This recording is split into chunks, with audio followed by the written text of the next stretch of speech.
একবার ভাবুন তো, মোঘল সম্রাট আকবরের সেই জাঁকজমকপূর্ণ দরবারের কথা, যেখানে জ্ঞান, শিল্প আর ক্ষমতার এক অদ্ভুত মেলবন্ধন।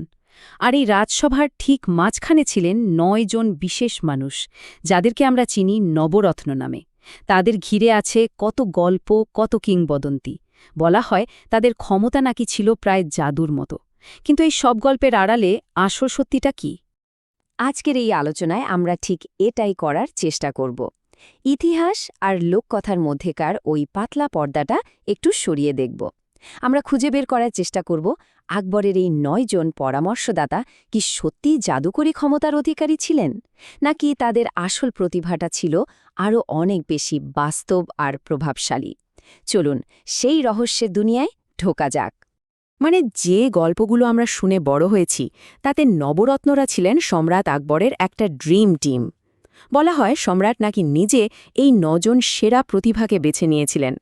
তারা ছিলেন শিল্প, সাহিত্য, সঙ্গীত, কূটনীতি, অর্থনীতি আর সামরিক জ্ঞানের এক হডেচি বিশ্বকোষ। আর তাদের সম্মিলিত প্রজ্ঞাই নাকি মুঘল সাম্রাজ্যকে এর সোনালি সময়ে পৌঁছে দিয়েছিল। এই নামগুলো শুনলেই আমাদের মাথায় নানা রকম ছবি ভেসে ওঠে, তাই না? যেমন ধরুন আবুল ফজল, সম্রাটের বিচক্ষণ প্রধানমন্ত্রী; ফয়জি, অসাধারণ এক কবি; বা রাজা মানসিং, বিশ্বস্ত সেনাপতি। প্রত্যেকেই ছিলেন নিজের জায়গায় সেরা। কিন্তু এদের মধ্যে দুজনের গল্প তো একেবারে কিংবদন্তির সীমানা ছাড়িয়ে প্রায় জাদুর জগতে পৌঁছে গেছে। তারা হলেন বীরবল আর তানসেন। চলুন এবার সেই গল্পগুলোর ভেতরে একটু ঢু মারা যাক, যে গল্পগুলো এই মানুষগুলোকে আমাদের কাছে প্রায় সুপার হিরো বানিয়ে দিয়েছে। বীরবলের হাজির জবাব বুদ্ধি আর তানসেনের ঐশ্বরিক সঙ্গীত, এই দুটোর গল্পই সবচেয়ে বেশি শোনা যায়। তো প্রথমে আসি বীরবলের কথায়। ওর আসল নাম কিন্তু ছিল মহেশ দাস। বীরবল শুধু একজন সভাসদই ছিলেন না, তিনি ছিলেন আকবরের খুব কাছের বন্ধুদের একজন।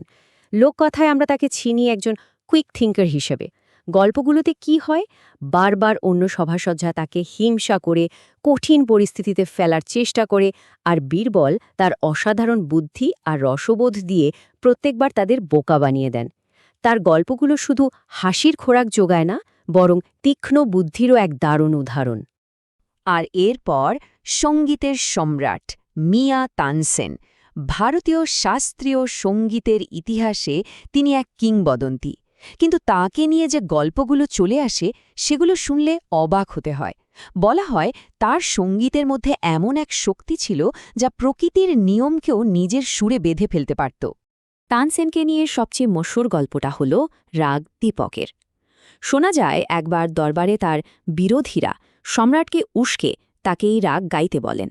তারা তো জানত যে এই রাগ গাইলে পরিবেশে এমন উত্তাপ তৈরি হয় যে আগুন জ্বলে ওঠে, এমনকি গায়কের নিজের শরীরও পুড়ে ছাই হয়ে যেতে পারে। তো তানসেন যখন দরবারে এই রাগ গাইতে শুরু করলেন, তখন নাকি চারপাশের সব প্রদীপ একসঙ্গে দপ করে জ্বলে উঠেছিল, আর তার নিজের শরীরেও শুরু হয়েছিল অসহ্য জ্বালা। তো এই ভয়ঙ্কর অবস্থা থেকে বাঁচার জন্য তানসেন আগে থেকেই একটা প্ল্যান করে রেখেছিলেন। তিনি তার মেয়েকে শিখিয়েছিলেন রাগ মেঘ মল্লার, যে রাগ নাকি বৃষ্টি নামাতে পারে। যখন তানসেনের শরীর আগুনে পুড়ছে, ঠিক সেই সময় তার মেয়ে এই রাগ গেয়ে আকাশ থেকে ঝমঝম করে বৃষ্টি নামিয়ে আনেন, আর সেই বৃষ্টির জলেই নাকি তানসেনের প্রাণ বাঁচে। ভাবুন একবার, এই গল্পগুলোই তানসেনকে একজন কিংবদন্তি শিল্পী থেকে প্রায় জাদুকরে পরিণত করেছে। প্রদীপে আগুন জ্বালানো, আকাশ থেকে বৃষ্টি নামানো, এই সব গল্প শুনলে তো গায়ে কাটা দেয়। কিন্তু একটু যদি যুক্তির চোখে দেখি, তখন প্রশ্নটা তো আসেই, তাই না, যে এইসব কি আদৌ সম্ভব? ইতিহাস কি এই জাদুকরী ক্ষমতার কোনো প্রমাণ দেয়, নাকি এর আড়ালে অন্য কোনো সত্যি লুকিয়ে আছে? চলুন এবার কিংবদন্তির রঙিন দুনিয়া থেকে বেরিয়ে ইতিহাসের একটু সাদামাটা পাতাগুলো উল্টানো যাক। আকবরের সময়কার সবচেয়ে নির্ভরযোগ্য দলিল, যেমন ধরুন আবুল ফজলের লেখা আইন-ই-আকবরী বা আকবরনামা, এগুলো এই নবরত্নদের সম্পর্কে আমাদের কি বলে? আর এখানেই কিন্তু আসল চমকটা লুকিয়ে আছে। আকবরের সময়ে লেখা কোনো নির্ভরযোগ্য ঐতিহাসিক দলিলেই নবরত্ন নামে কোনো আনুষ্ঠানিক দলের কথা উল্লেখ করা নেই। একবার ভাবুন, আবুল ফজল নিজে, যিনি এই নবরত্নের একজন বলে পরিচিত, তিনি তার লেখা আকবরের সরকারি জীবনী আকবরনামাতে একবারও এই শব্দটা ব্যবহার করেননি। এটা কিন্তু একটা বিরাট প্রশ্নচিহ্ন তৈরি করে, তাই না? তাহলে বিষয়টা কি দাঁড়ালো? একদিকে লোকমুখে চলে আসা একদল অসাধারণ উপদেষ্টার গল্প, আর অন্যদিকে ইতিহাসের পাতায় এই বিষয়ে কোনো কথাই নেই।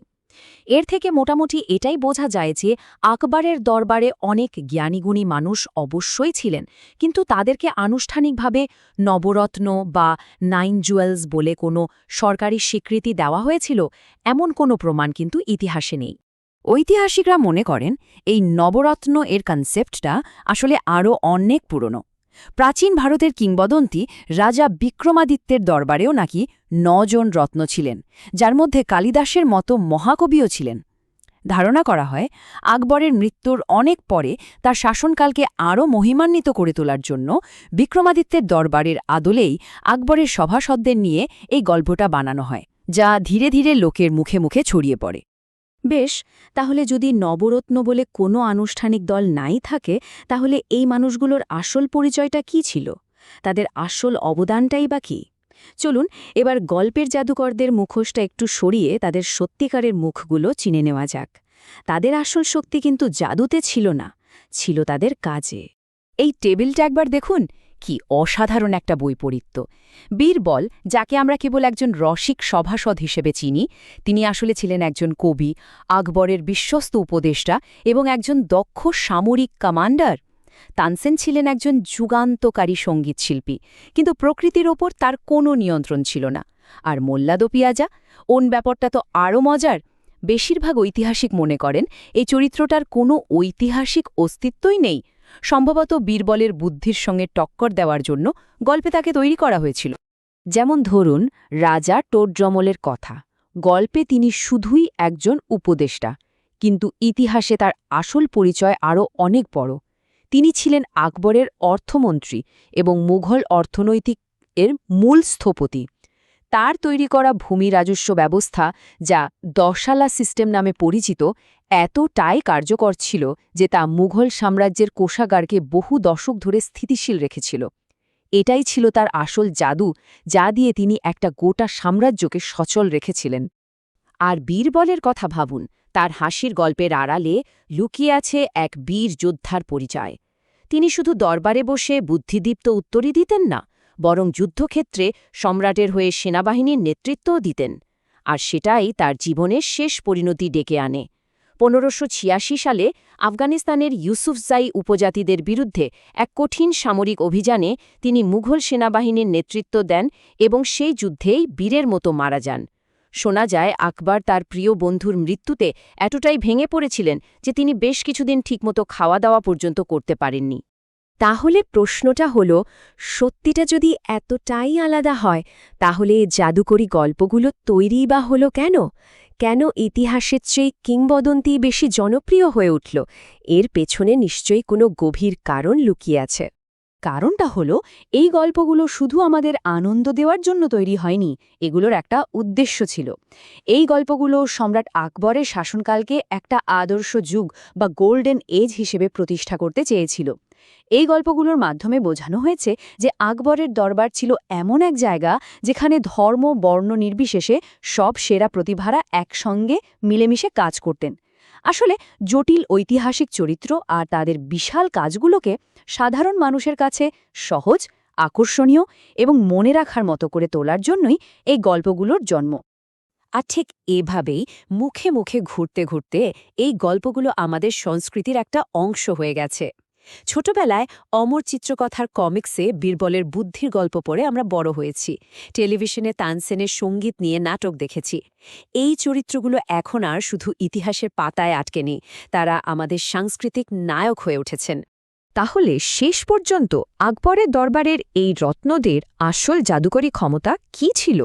তাদের আসল শক্তি কোনো অলৌকিক ক্ষমতায় ছিল না, ছিল তাদের জ্ঞানে, তাদের প্রতিভায় আর তাদের দক্ষতায়। আবুল ফজলের কলমের শক্তি, টোডরমলের অর্থনৈতিক জ্ঞান, তানসেনের সঙ্গীতের গভীরতা আর বীরবলের তীক্ষ্ণ বুদ্ধি, এগুলোই ছিল তাদের আসল জাদু, যে জাদু দিয়ে তারা একটা গোটা সাম্রাজ্যকে গড়ে তুলেছিল। তাদের জীবন এটাই প্রমাণ করে যে জ্ঞানই হল সবচেয়ে বড় শক্তি। তো সবকিছুর শেষে একটা বড় প্রশ্ন কিন্তু থেকেই যায়। নবরত্নের গল্পগুলো হয়তো অক্ষরে অক্ষরে ঐতিহাসিক সত্যির নয়, কিন্তু এই গল্পগুলো আমাদের প্রজন্ম থেকে প্রজন্মান্তরে বুদ্ধি, ন্যায়বিচার আর একসঙ্গে চলার শিক্ষা দিয়ে আসছে। তাহলে প্রশ্নটা হলো যে গল্প আমাদের আরও ভালো হতে অনুপ্রেরিত করে, যে গল্প একটা মহান যুগের চেতনাকে বাঁচিয়ে রাখে, সেই গল্পে কতটা সত্যি আর কতটা কল্পনা মেশানো আছে তা কি সত্যি খুব গুরুত্বপূর্ণ? এই উত্তরটা হয়তো ইতিহাসবিদদের জন্য নয়, এটা আমাদের সবার ভাবার বিষয়।